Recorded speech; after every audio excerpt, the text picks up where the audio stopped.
Halo semuanya, di sini kami akan membahas mengenai mencapai keunggulan operasional dan keintiman pelanggan pada perusahaan aplikasi.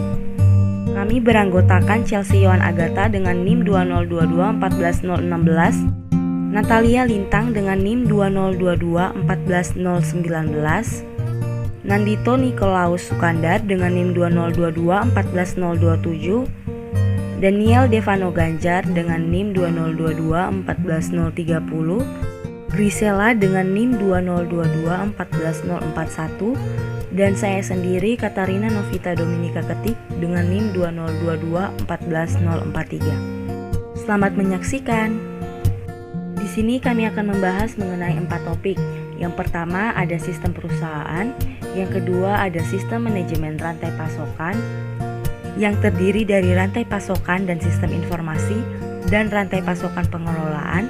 Yang ketiga mengenai manajemen hubungan pelanggan sistem, dan yang keempat mengenai aplikasi perusahaan pada peluang baru dan juga tantangan. Yang selanjutnya terdapat sebuah cerita dengan judul teknologi membantu NVIDIA mengantisipasi masa depan. Chip NVIDIA dapat ditemukan di berbagai produk termasuk konsol video game. Kantor pusatnya berada di Santa Clara, California. Perusahaan ini memiliki 7.000 perusahaan di 20 negara dan pada 2011 memperoleh pendapatan 3,5 miliar dolar. Karena begitu banyak chip NVIDIA dibuat untuk industri elektronik konsumen. Salah satu tantangan terberat perusahaan adalah memperkirakan permintaan pelanggan secara akurat dan menyesuaikan tingkat inventaris. Chip NVIDIA dibuat jauh sebelum dijual ke pelanggan, yang mengharuskan perencanaan produksi untuk membuat perkiraan berapa banyak bahan yang akan dibutuhkan dan berapa waktu produksi yang dibutuhkan di pabrik NVIDIA yang berlokasi terutama di Asia. Ketika pelanggan NVIDIA memperkirakan berapa banyak chip NVIDIA yang mereka butuhkan, perencana NVIDIA membuat perkiraan independen mereka sendiri. Unit bisnis akan bertemu dengan unit keuangan NVIDIA untuk membahas jumlah chip yang akan diproduksi berdasarkan perkiraan tingkat tinggi grup operasi. Chip NVIDIA yang bertanggung jawab atas produksi aktual tidak pernah menerima perkiraan dan hanya dapat melihat inventaris yang ada. Departemen produksi NVIDIA menggunakan spreadsheet untuk membuat perkiraan inventaris kasar, tetapi spreadsheet tersebut tidak mengizinkan perencanaan untuk menelusuri, mengurutkan data menurut produk, membandingkan berbagai jenis inventaris, atau melihat data menurut segmen bisnis. Dan data untuk spreadsheet ini harus dikumpulkan dari beberapa sistem: smartphone, tablet, sistem infotainment otomatis, dan support komputer. Berkontrak, pusat manajemen menerima panggilan bangun ketika NVIDIA mengalihkan proses manufaktur lamanya ke proses 40 nanometer. Perusahaan terpaksa membawa persediaan yang dibuat oleh proses manufaktur lama serta untuk pelanggan yang belum siap untuk perubahan.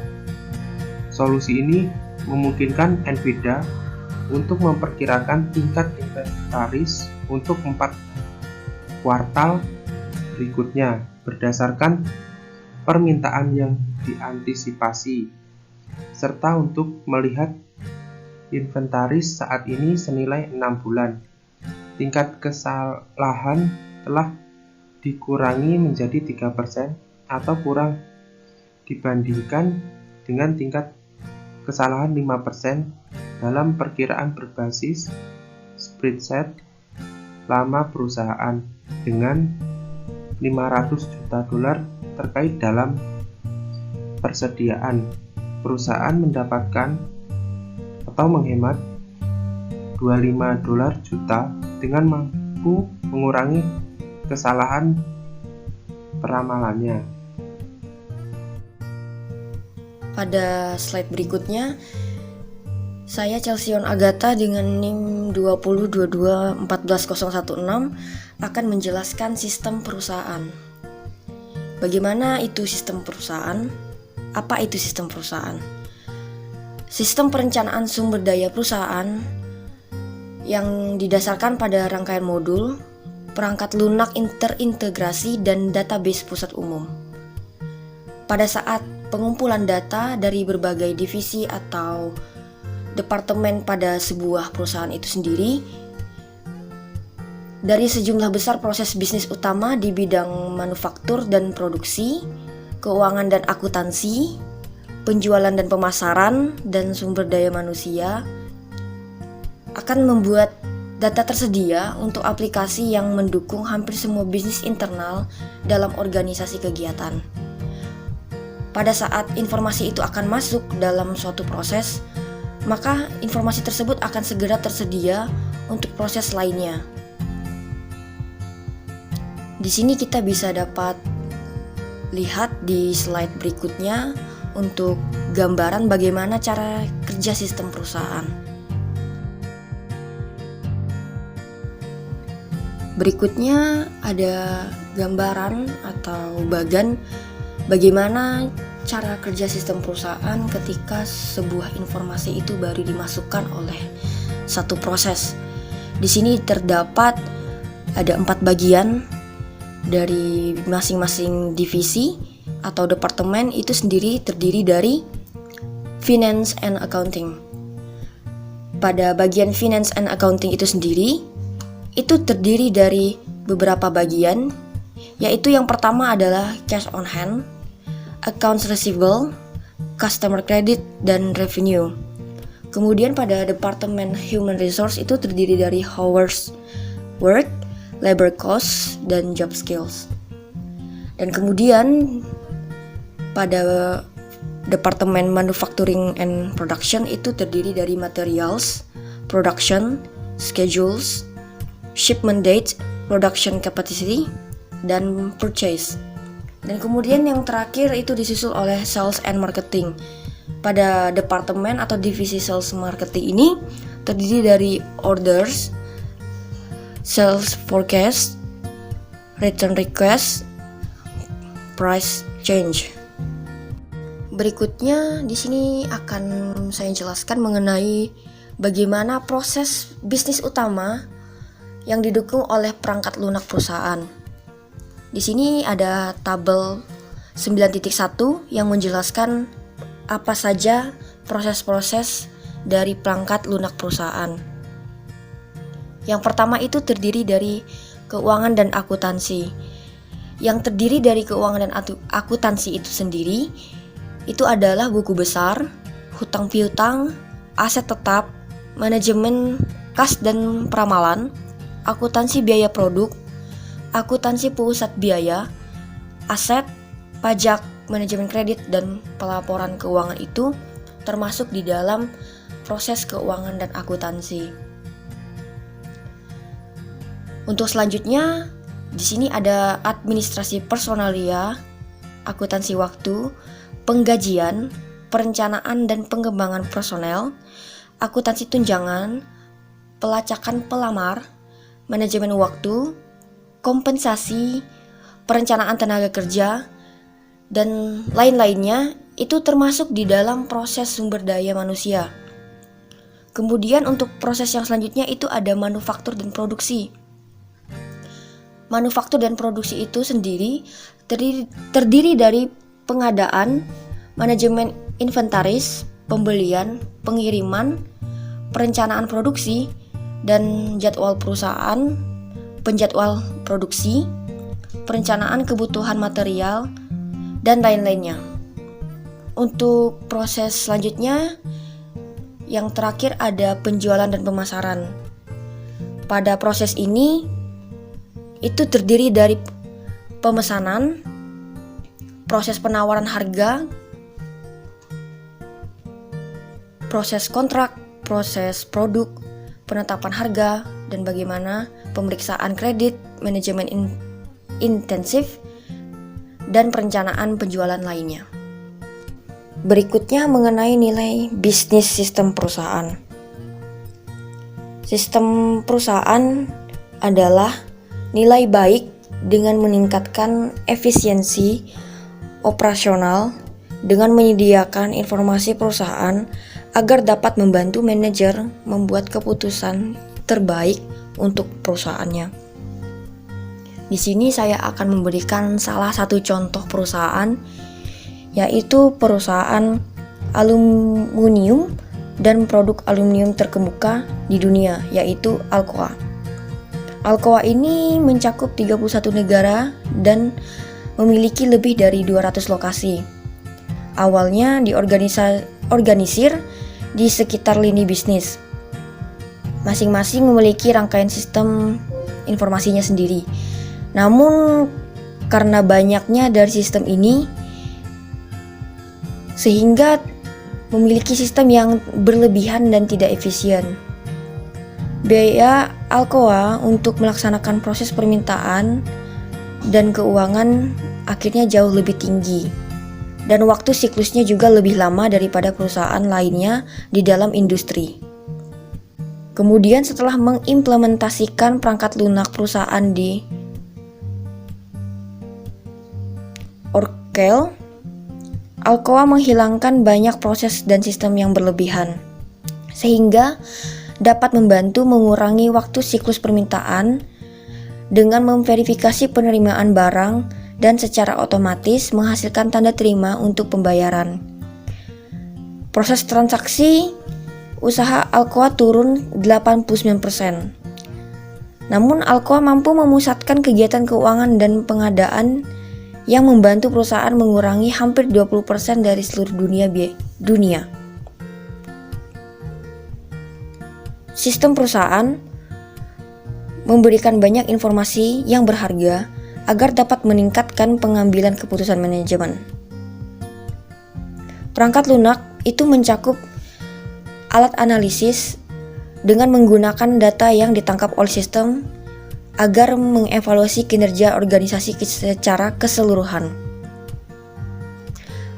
Angka kinerja memiliki arti yang sama di seluruh perusahaan, sehingga sistem perusahaan memungkinkan manajemen senior untuk mudah mengetahui bagaimana kinerja suatu unit organisasi tertentu dan menentukan produk mana yang harus menguntungkan atau yang tidak menguntungkan. Sistem manajemen rantai pasokan. Rantai pasokan perusahaan merupakan jaringan organisasi dan proses bisnis untuk pengadaan bahan mentah, mengubah bahan-bahan mentah menjadi bahan antara atau produk jadi, dan mendistribusikan produk jadi ke pelanggan. Rantai pasokan menghubungkan pemasok, pabrik, pusat distribusi, gerai retail, dan pelanggan untuk memasok barang dan jasa dari sumber melalui konsumsi. Barang dimulai dari bahan mentah, kemudian bergerak melalui rantai pasokan sehingga menjadi produk antara yang sering disebut dengan komponen atau suku cadang dan akhirnya menjadi produk jadi. Selanjutnya ada contoh rantai pasokan perusahaan Nike.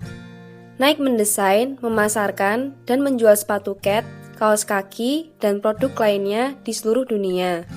Pemasok utamanya adalah produsen kontrak dengan pabrik Cina, Thailand, Indonesia, Brazil, dan negara lainnya.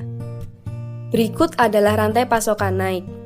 Pada gambar ini menggambarkan rantai pasokan yang disederhanakan dengan menunjukkan dua produsen kontrak untuk sepatu kets dan hanya rantai pasokan hulu untuk sol sepatu.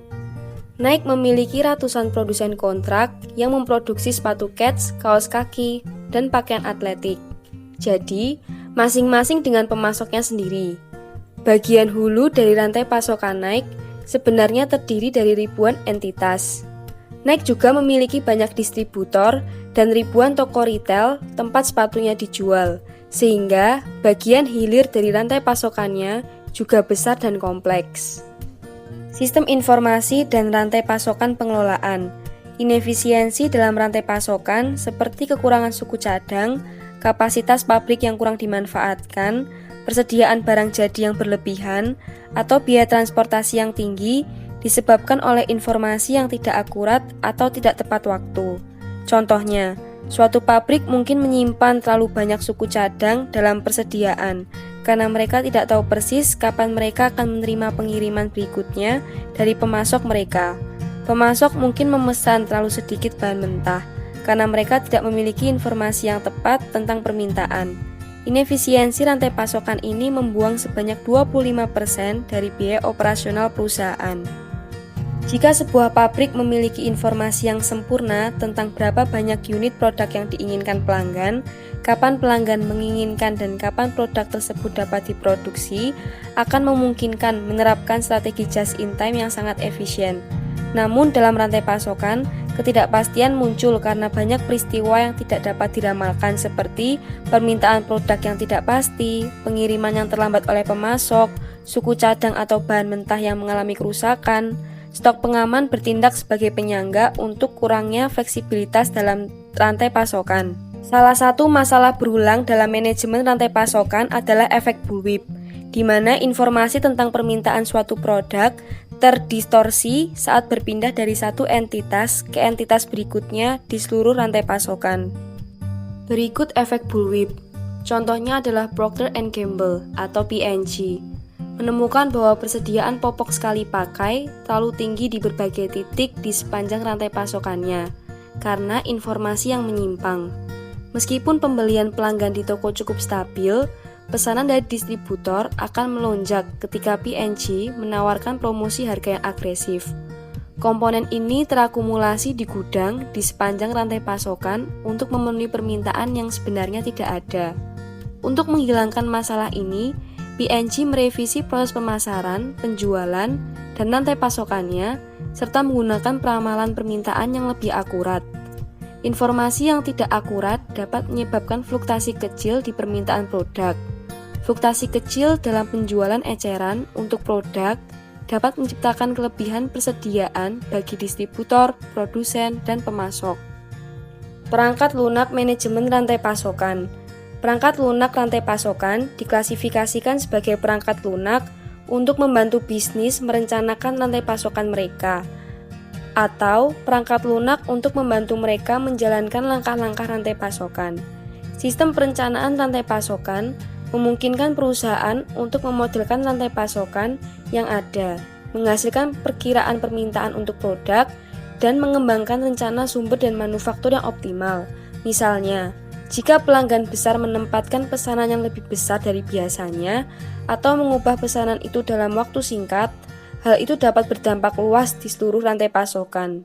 Bahan baku tambahan atau campuran bahan baku yang berbeda mungkin perlu dipesan dari pemasok. Manufaktur mungkin harus mengubah penjadwalan pekerjaan. Operator transportasi mungkin harus menjadwal ulang pengiriman.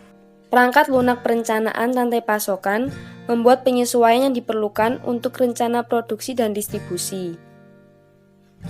Salah satu fungsi perencanaan rantai pasokan yang paling penting dan kompleks adalah perencanaan permintaan.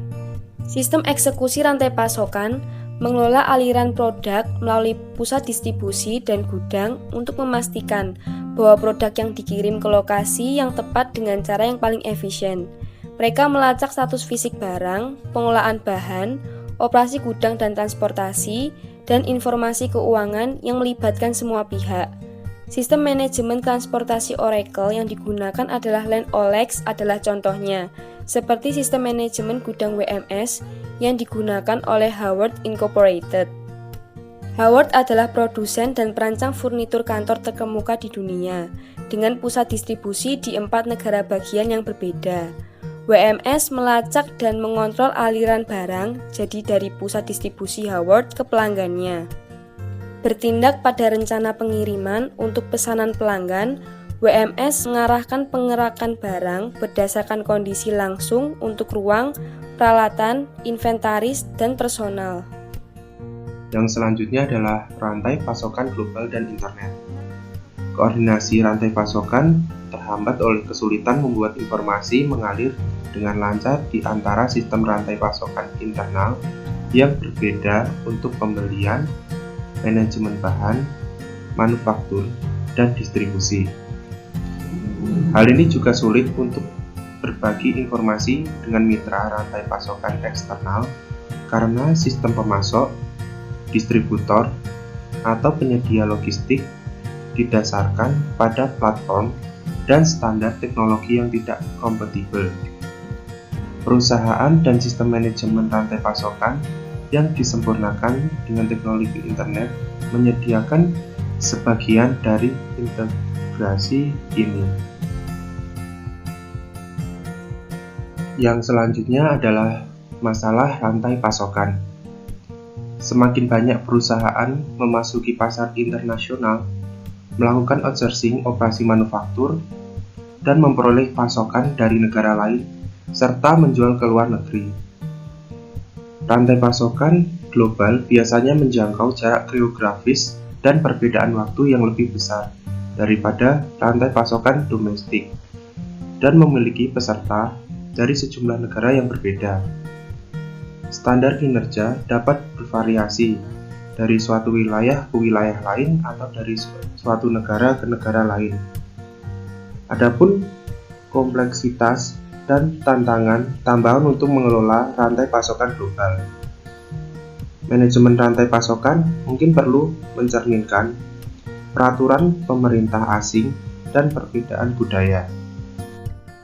Yang selanjutnya adalah rantai pasokan berbasis permintaan dari manufaktur push to pull dan respon pelanggan yang efisien. Cara kerja bisnis lebih didorong oleh permintaan pelanggan.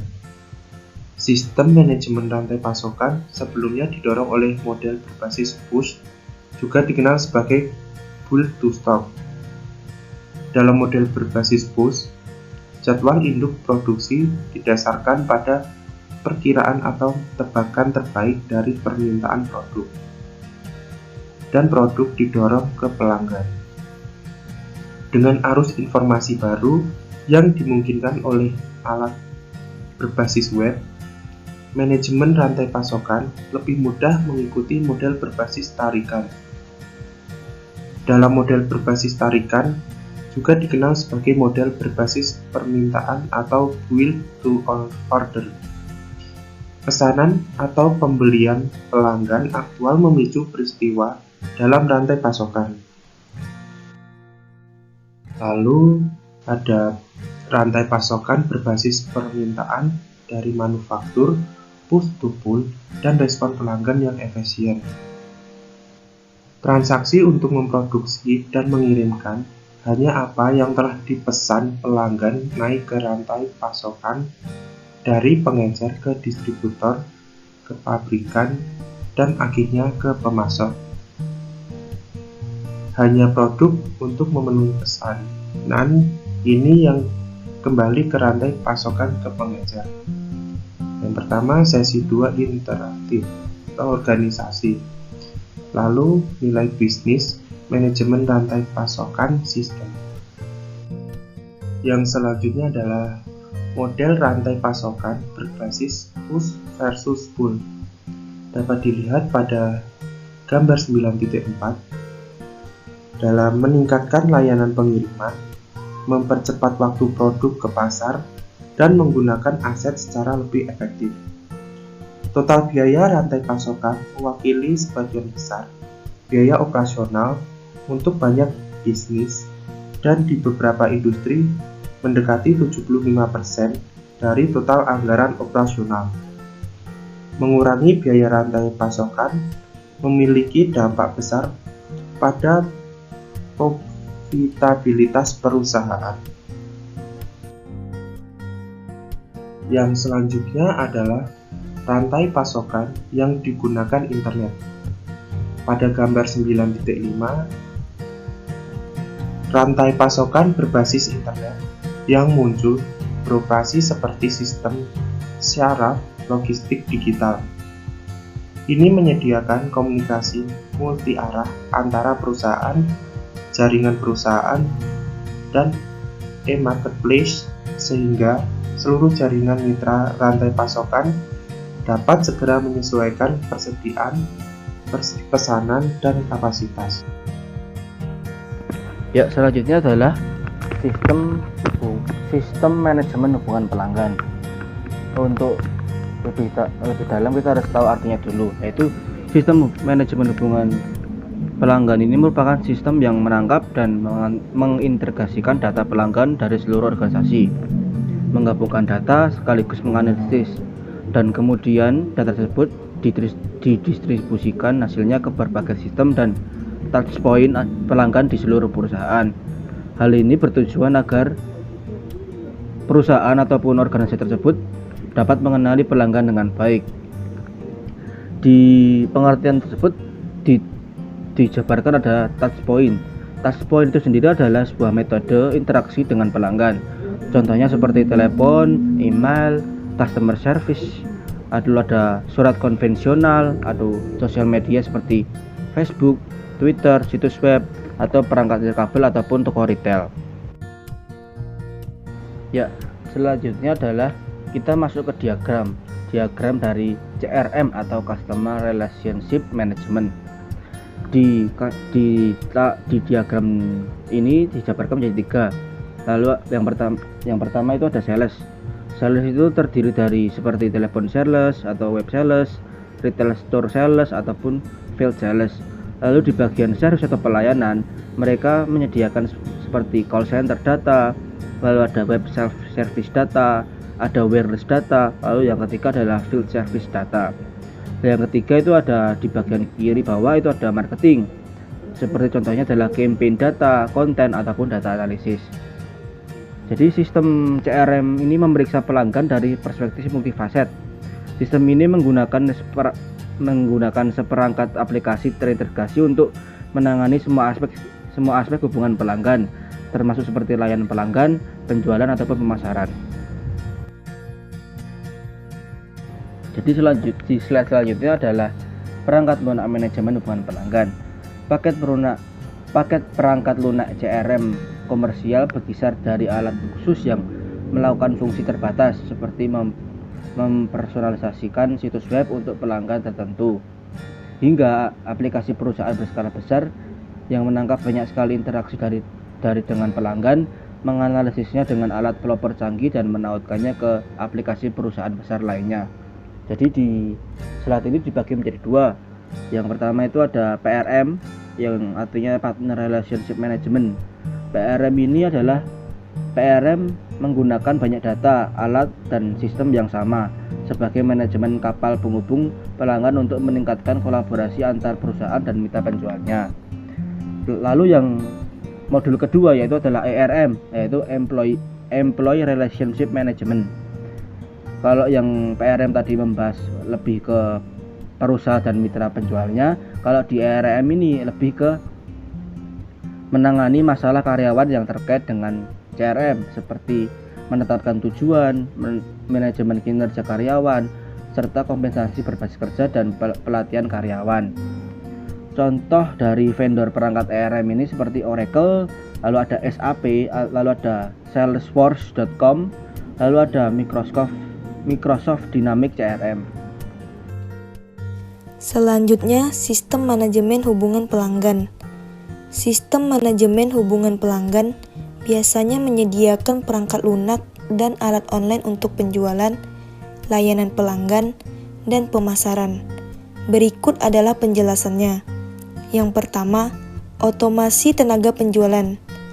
Modul otomatisasi tenaga penjualan dalam sistem CRM membantu staf penjualan meningkatkan produktivitas mereka dengan memfokuskan upaya penjualan pada pelanggan yang paling menguntungkan.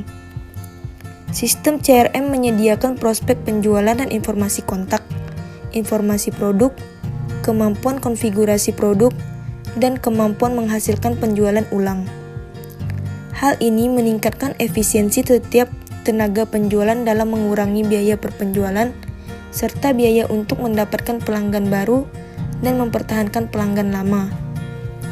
Yang kedua, pelayanan pelanggan. Modul layanan pelanggan dalam sistem CRM menyediakan informasi dan alat untuk meningkatkan efisiensi pusat panggilan, helpdesk, dan staf dukungan pelanggan. Mereka memiliki kemampuan untuk menetapkan dan mengelola permintaan layanan pelanggan. Sistem CRM juga dapat mencakup kemampuan layanan mandiri berbasis web, di mana situs web perusahaan dapat diatur untuk memberikan informasi dukungan, yang dipersonalisasi kepada pelanggan yang bertanya, serta opsi untuk menghubungi staf layanan pelanggan melalui telepon untuk bantuan tambahan. Selanjutnya, kemampuan perangkat lunak CRM. Gambar 9.8 mengilustrasikan kapabilitas terpenting untuk proses penjualan, layanan, dan pemasaran yang akan ditemukan dalam produk perangkat lunak CRM utama. Seperti perangkat lunak perusahaan, perangkat lunak ini digerakkan oleh proses bisnis. Kemudian menggabungkan ratusan proses bisnis yang dianggap mewakili praktik terbaik di setiap area ini. Untuk mencapai manfaat maksimal, perusahaan perlu merevisi dan memodelkan proses bisnis mereka agar sesuai dengan proses bisnis praktik terbaik dalam perangkat lunak CRM. Selanjutnya, proses manajemen loyalitas pelanggan.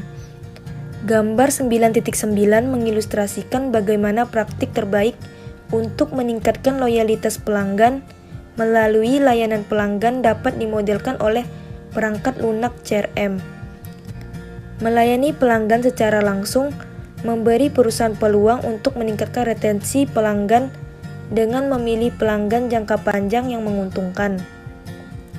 Perangkat lunak CRM dapat memberikan skor kepada setiap pelanggan berdasarkan nilai dan loyalitas orang tersebut kepada perusahaan, dan memberikan informasi tersebut untuk membantu pusat panggilan mengarahkan permintaan layanan setiap pelanggan ke agen yang dapat menangani kebutuhan pelanggan tersebut dengan cara paling baik.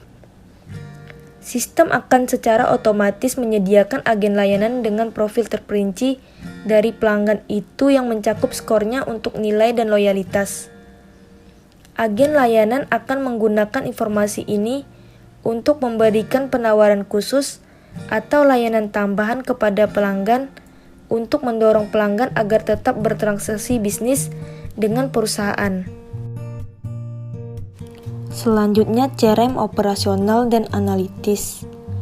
CRM operasional mencakup aplikasi yang dihadapi pelanggan, seperti alat untuk otomatisasi tenaga penjualan, pusat panggilan, dukungan layanan pelanggan, dan otomatisasi pemasaran. Analytical CRM mencakup aplikasi yang menganalisis data pelanggan yang dihasilkan oleh aplikasi CRM operasional untuk memberikan informasi guna meningkatkan kinerja bisnis. Gambar 9.10 menjelaskan Analytical CRM. Aplikasi CRM analitik didasarkan pada data dari sistem CRM operasional, titik sentuh pelanggan, dan sumber lain yang telah diatur dalam gudang data atau platform analitik untuk digunakan dalam pemrosesan analitik online atau OLAP, penambahan data, dan teknik analisis data lainnya. Data pelanggan yang dikumpulkan oleh organisasi dapat digabungkan dengan data dari sumber lain, seperti daftar pelanggan untuk kampanye pemasaran langsung yang dibeli dari perusahaan lain atau data demografis. Data tersebut dianalisis untuk mengidentifikasi pola pembelian, untuk membuat segmen pemasaran yang ditargetkan, dan untuk menentukan pelanggan yang menguntungkan atau tidak menguntungkan. Keluaran penting lainnya dari CRM analitis adalah nilai seumur hidup pelanggan bagi perusahaan. Nilai seumur hidup pelanggan didasarkan pada hubungan antara pendapatan yang dihasilkan oleh pelanggan tertentu, biaya yang dikeluarkan untuk memperoleh dan melayani pelanggan tersebut, dan umur yang diharapkan dari hubungan antara pelanggan dan perusahaan. Selanjutnya, nilai bisnis hubungan pelanggan sistem manajemen. Perusahaan dengan sistem manajemen hubungan pelanggan yang efektif menyadari banyak manfaat, termasuk peningkatan kepuasan pelanggan, pengurangan biaya pemasaran langsung, pemasaran yang lebih efektif, dan biaya yang lebih rendah untuk akuisisi dan retensi pelanggan. Informasi dari sistem CRM meningkatkan pendapatan penjualan dengan mengidentifikasi pelanggan dan segmen yang paling menguntungkan untuk pemasaran terfokus, serta penjualan silang. Pergantian pelanggan berkurang karena penjualan, layanan, dan pemasaran merespons kebutuhan pelanggan dengan lebih baik. Tingkat churn mengukur jumlah pelanggan yang berhenti menggunakan atau membeli produk atau layanan dari suatu perusahaan. Ini adalah indikator penting dari pertumbuhan atau penurunan basis pelanggan perusahaan. Oke, baik. Selanjutnya kita akan membahas mengenai aplikasi perusahaan, yaitu tentang peluang baru dan juga tantangan. Jadi pada aplikasi perusahaan ini terdapat beberapa tantangan. Di antaranya yang pertama yaitu tantangan aplikasi perusahaan. Misalnya seperti perusahaan besar Global Fortune 500. Pada umumnya, aplikasi perusahaan ini melibatkan perangkat lunak yang kompleks dan yang terbilang sangat mahal untuk dibeli dan diimplementasikan. Maka dari itu, perusahaan Global Fortune 500 ini mereka memerlukan waktu yang panjang bagi perusahaannya sendiri untuk menyelesaikan dan mengimplementasikan skala besar dari sistem perusahaan atau sistem SCM atau yang biasa dikenal dengan CRM. Di mana besarnya biaya total rata-rata untuk sistem implementasi itu dihitung berdasarkan perangkat lunak SAP atau Oracle yang termaksud perangkat lunak seperti alat database, biaya konsultasi, biaya personal, biaya pelatihan, dan mungkin biaya perangkat keras yang mencapai lebih dari 12 juta dolar. Biaya implementasi sistem perusahaan, terutama pada jenis perusahaan menengah itu, dihitung berdasarkan perangkat lunak dari vendor tier 2 seperti Epicor atau Lawson dengan rata-rata 3,5 juta dolar. Dengan adanya perubahan dalam lingkup proyek dan juga pekerjaan penyesuaian tambahan itu dapat menambah penundaan dan juga biaya implementasi. Nah, selain membutuhkan perubahan teknologi yang mendalam, aplikasi perusahaan ini juga membutuhkan perubahan mendasar dengan cara bisnis beroperasi. Di mana perusahaan itu harus membuat perubahan yang besar pada proses bisnis mereka untuk bekerja dengan perangkat lunak. Di mana para karyawan yang bekerja pada perusahaan tersebut itu harus menerima fungsi dan tanggung jawab masing-masing terhadap pekerjaan baru. Maka dari itu, perusahaan harus mengadakan pembelajaran serta pelatihan terhadap aktivitas kerja karyawan yang baru sehingga mereka dapat memahami bagaimana informasi yang mereka terima dan yang akan mereka masukkan ke dalam sistem sehingga dapat mempengaruhi bagian lain perusahaan. Sehingga dengan adanya aplikasi perusahaan, maka perusahaan harus dapat melakukan perubahan yang mendasar, khususnya dalam cara bisnis beroperasi. Nah, masih membahas mengenai tantangan aplikasi perusahaan. Jadi, masih terdapat beberapa perusahaan yang masih mengalami masalah dan juga kerugian operasi yang sangat besar. Hal ini dikarenakan perusahaan baru pertama kali melakukan implementasi perusahaan sehingga mereka itu belum mengerti dan juga paham betul mengenai bagaimana cara implementasi yang benar.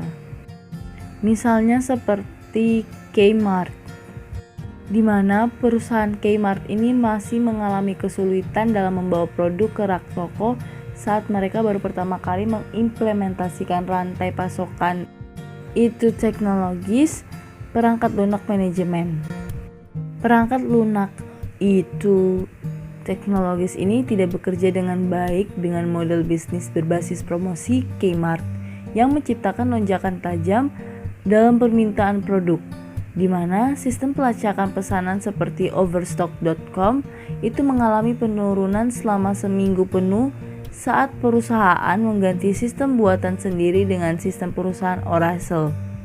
Sehingga perusahaan harus bergegas untuk mengimplementasikan perangkat lunak dan tidak menyinkronkan dengan benar proses perangkat lunak Oracle untuk mencatat pengembalian uang pelanggan dengan sistem piutangnya. Masalah ini soalnya sudah berkontribusi pada kerugian kuartal ketiga sebesar 14,5 juta dolar pada tahun itu. Aplikasi perusahaan didasarkan pada definisi data yang ada di seluruh organisasi, di mana aplikasi perusahaan ini memperkenalkan biaya peralihan.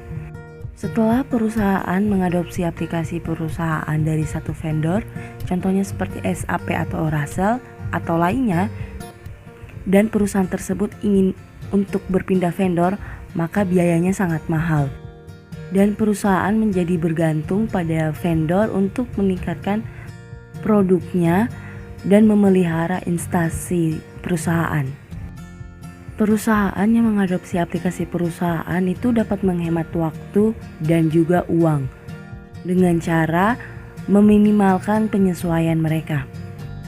Misalnya Kena Metal, di mana Kena Metal merupakan suatu perusahaan alat pemotong logam senilai $2 miliar di Pennsylvania telah menghabiskan $10 juta selama 13 tahun untuk memelihara sistem ERP dengan lebih dari 6.400 penyesuaian. Tantangan yang kedua itu terdapat aplikasi perusahaan generasi berikutnya, di mana aplikasi perusahaan SAP generasi berikutnya ini menggabungkan standar SOA dan mampu menghubungkan aplikasi SAP sendiri dan juga layanan web yang dikembangkan oleh vendor perangkat lunak independen. Oracle juga telah memasukkan SOA dan kemampuan manajemen proses bisnis dalam bentuk middleware fusion. Aplikasi perusahaan generasi berikutnya ini menyertakan solusi open source sesuai permintaan serta lebih banyak fungsionalitas yang tersedia di platform seluler. Contoh pada produk open source sendiri itu seperti Compire, Apache Open for Business atau OFBIS, dan OpenBravo, yang mana mereka tidak memiliki fungsionalitas dan dukungan yang disediakan oleh perangkat lunak aplikasi perusahaan komersial. Namun, sangat menarik bagi perusahaan seperti produsen kecil karena tidak ada biaya lisensi perangkat lunak dan juga biaya yang didasarkan pada penggunaannya. Pada usaha kecil dan menengah yang ada di negara-negara tertentu, SAP sekarang menawarkan versi berbasis cloud dari solusi perangkat lunak perusahaan bisnis One on Demand dan Business by Design. Jadi, pada aplikasi perusahaan generasi berikutnya ini terdapat CRM sosial dan juga intelligent business, di mana pada vendor perangkat lunak CRM ini dapat meningkatkan produk mereka untuk memanfaatkan teknologi jejaring sosial. Peningkatan ini dapat membantu perusahaan untuk mengidentifikasi ide-ide baru dengan cepat. Selain itu, mereka dapat meningkatkan produktivitas tim dan juga memperdalam interaksi dengan pelanggan. Misalnya, Salesforce Idea Exchange, di mana mereka dapat memungkinkan pelanggan untuk memanfaatkan kebijaksanaan orang banyak dengan memungkinkan pelanggan mereka untuk mengirimkan dan mendiskusikan ide-ide baru. Tak hanya itu, Dell Computer juga menerapkan teknologi ini untuk mendorong pelanggannya agar dapat menyarankan dan memilih konsep baru terhadap perubahan fitur yang ada pada produk Dell. Pada CRM sosial dan intelligent business ini terdapat alat CRM sosial dan juga kecerdasan bisnis dalam aplikasi. Pada alat CRM sosial itu dapat menghubungkan percakapan pelanggan dan juga hubungan dari situs jejaring sosial ke proses CRM. Vendor CRM ini dapat menawarkan alat untuk menautkan data dari jejaring sosial ke dalam CRM perangkat lunak. Selanjutnya ada kecerdasan bisnis dalam aplikasi. Perusahaan vendor pada aplikasi perusahaan ini telah menambah fitur kecerdasan bisnis untuk membantu manajer agar dapat memperoleh informasi yang lebih bermakna dari sejumlah besar data yang dihasilkan oleh sistem.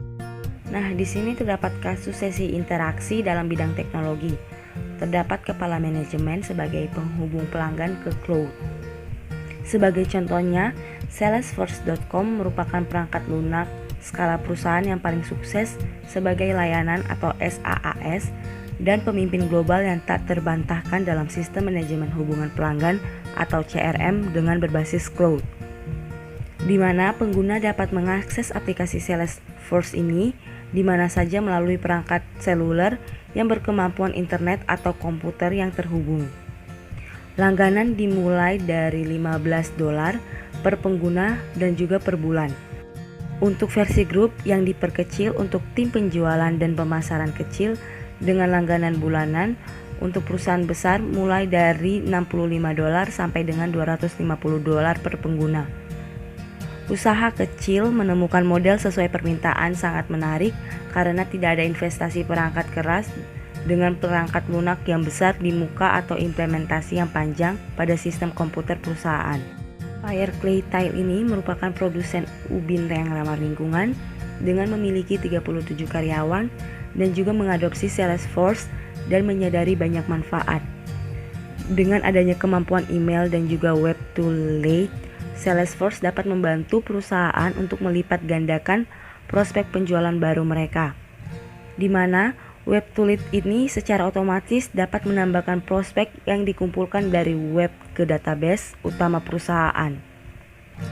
Fitur tugas secara otomatis menghasilkan tugas tertentu berdasarkan jenis prospek seperti arsitek, kontraktor, dealer atau pemilik rumah, dan tahapan dalam proses penjualan.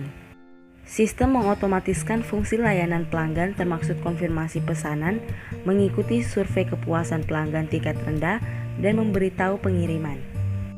Sekian presentasi dari kelompok kami mohon maaf jika terdapat kesalahan kata. Terima kasih.